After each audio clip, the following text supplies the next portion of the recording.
ብዙዎቻችሁን እፎይ የሚያስብል አንድ መረጃ እየወጣ ይገኛል። ዶናልድ ትራምፕ እንግዲህ በሄዱበት ሽንፈት እየተከናነቡ ይገኛሉ። እንዲሁም ደግሞ በስልጣን ዘመናቸው እያደረጉ ያሉት ነገር ቃል በገቡት ልክ እንዳልሆነና ውጤታማ እንዳልሆኑ የሚያሳዩ አንዳንድ መረጃዎች እየወጡ ይገኛሉ።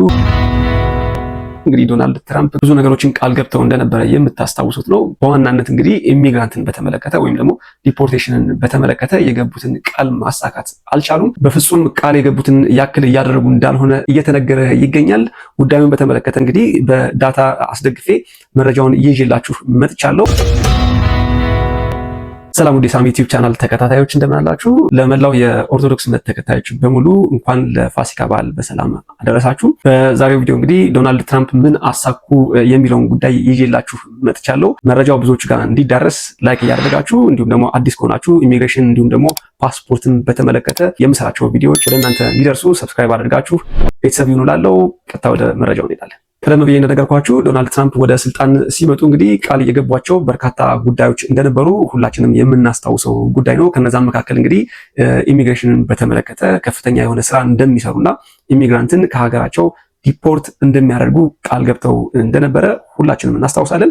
ከዛም ባለፈ እንግዲህ የተለያዩ ዓለም ላይ የሚፈጠሩ ጦርነቶችን በዋናነት በራሽያ እና በዩክሬን መካከል ያለውን ጦርነት በ24 ሰዓት ውስጥ እንደሚያስቆሙ ቃል ገብተው እንደነበረ የምናስታውሰው ነው። እጅግ በጣም በሚያሳዝን ሁኔታ ዶናልድ ትራምፕ ከዩክሬን እና ከራሽያ ጋር ንግግሮችን አድርገው ነበረ። ነገር ግን ምንም ሊያሳኩ የቻሉት ጉዳይ የለም።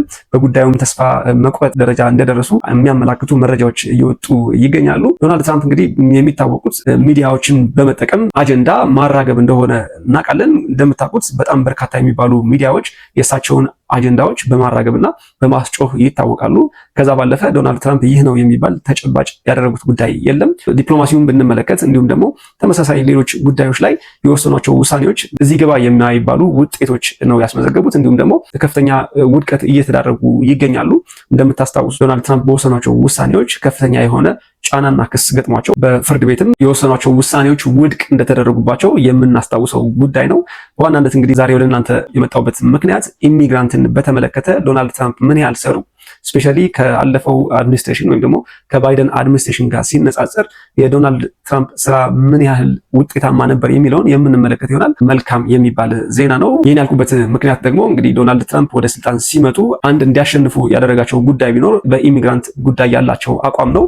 ያ ማለት ደግሞ ኢሚግራንትን ወደ ሀገራቸው እንዳይገቡ የማድረግ እቅድ እንደነበራቸውና እንዲሁም ደግሞ ያሉትንም ኢሚግራንቶች ዲፖርት እንደሚያደርጉ ቃል ገብተው ነበረ። ቪዲዮውን ተከታትለን እንመለስ። I will end the illegal immigration crisis by closing our border and finishing the wall, most of which I've already built.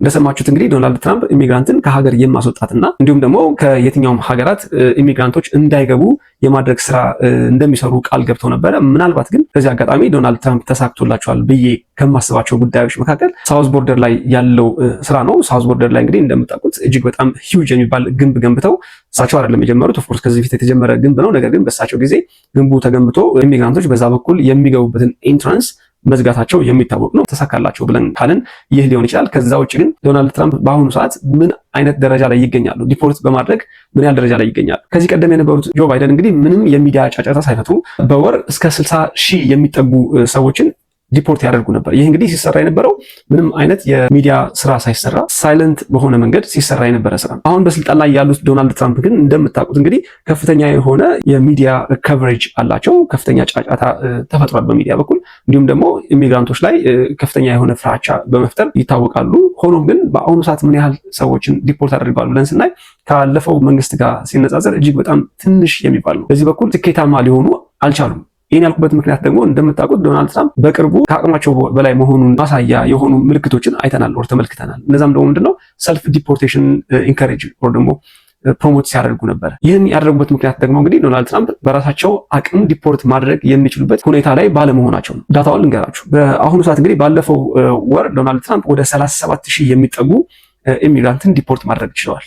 37,000 በወር ማለት እንግዲህ ዶናልድ ትራምፕ ቃል ከገቡት አንጻር በወር 250,000 ሰዎችን ነበር ዲፖርት አደርጋለሁ ብለው ቃል የገቡት። ሆኖም ግን በአሁኑ ሰዓት እንግዲህ ከፍተኛ የሆነ የሚዲያ ሽፋን አግኝተውና በጣም ከፍተኛ ማስፈራሪያ እያደረጉ ሰልፍ ዲፖርቴሽን ፕሮሞት አድርገው እነኚህ ሁሉ ተደምረው በአሁኑ ሰዓት ዶናልድ ትራምፕ 37,000 ኢሚግራንትን ነው ዲፖርት ማድረግ የቻሉት። እንግዲህ ካለፈው አድሚኒስትሬሽን ጋር ሲነጻጸር እጅግ በጣም ትንሽ ነው።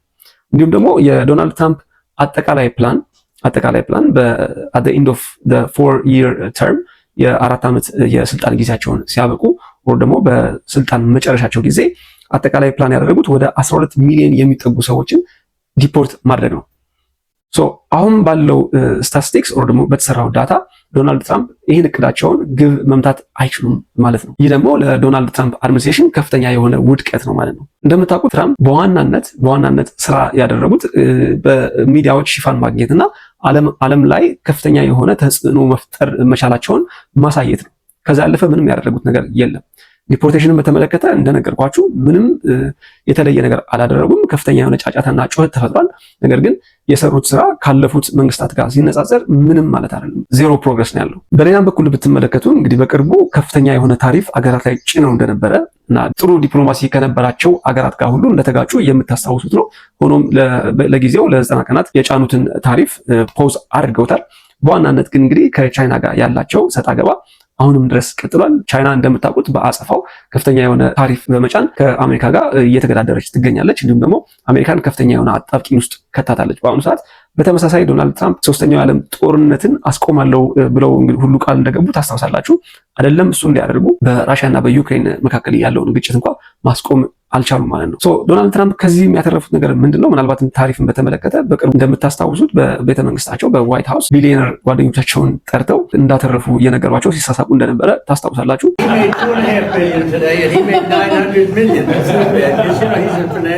እኚህ ሰው ባለሀብት ናቸው። ባለሀብት ጓደኞች አሏቸው። ለፐርሰናል ጥቅም እየተጠቀሙበት በሚመስል ደረጃ አገሪቱን እየጎዱ on the other hand ግን የጓደኞቻቸውን ቢሊዮነር ጓደኞቻቸውን ትርፋማ እንደሆኑ እየነገሩ እንደተሳሳቁ ያም የሆነው ደግሞ እሳቸው በጣሉት ታሪፍ እንደሆነ እየነገሯቸው ሲሳሳቁና ሲጫወቱ አይተናል ማለት ነው። አሜሪካን ወደ ችግር እየከተቱ ለፐርሰናል ጥቅም እየተጠቀሙበት ይገኛሉ። ይህ ደግሞ in the future አሜሪካን ከፍተኛ የሆነ ችግር ውስጥ የሚከት ነው። እጅግ በጣም በርካታ የሚባሉ ዜጎች ወደ አደባባይ እየወጡ ተቃውሟቸውንም እየተናገሩ እየገለጹ ይገኛሉ። እንዲሁም ደግሞ የዶናልድ ትራምፕ ስራ መቆም እንዳለበት የፕሮቴስት እያደረጉ ይገኛሉ። ምንም እንኳን ፕሮቴስት ለማድረግ በዚህ ሰዓት ከባድ እየሆነ ቢመጣም ማለት ነው አሜሪካ ውስጥ። አዘ ኮንክሉዥን እንግዲህ በዚህ ሰዓት የሚሰማኝ ዶናልድ ትራምፕ ከሚዲያ ጫጫታ ከሚዲያ ከቨሬጅ እና አንዳንድ ዓለም አቀፍ ተጽዕኖ መፍጠር ከመፈለግ ባለፈ መሬት ላይ የወረደ ተጨባጭ ነገር እያደረጉ እንዳልሆነ ማሳያ ነው ማለት ነው። ስለዚህ የዲፖርቴሽን ስጋት ውስጥ ያላችሁ ሰዎች ጥንቃቄዎችን እያደረጋችሁ፣ ነገር ግን የዶናልድ ትራምፕ ኢምፓክት ከዚህ ቀደም ከነበረው የዲፖርቴሽን ሂደት ጋር ሲነጻጸር ኢምንት ስለሆነ ይህ ጉዳይ ብዙ ሊያሳስባችሁ አይገባም ለማለት ነው። በድጋሚ እንግዲህ በመላው ዓለም ለምትገኙ ኢትዮጵያውያንና ኦርቶዶክስ እምነት ተከታዮች መልካም የፋሲካ በዓል የተመኘው የዛሬው ቪዲዮ ይህን ይመስላል። ላይክ፣ ሼር እንዲሁም ደግሞ አዲስ ከሆናችሁ ሰብስክራይብ ያደርጋችሁ ከሳሚ ቲዩብ ጋር ቤተሰብ ይኑላለው። ጤና ይስጥልኝ።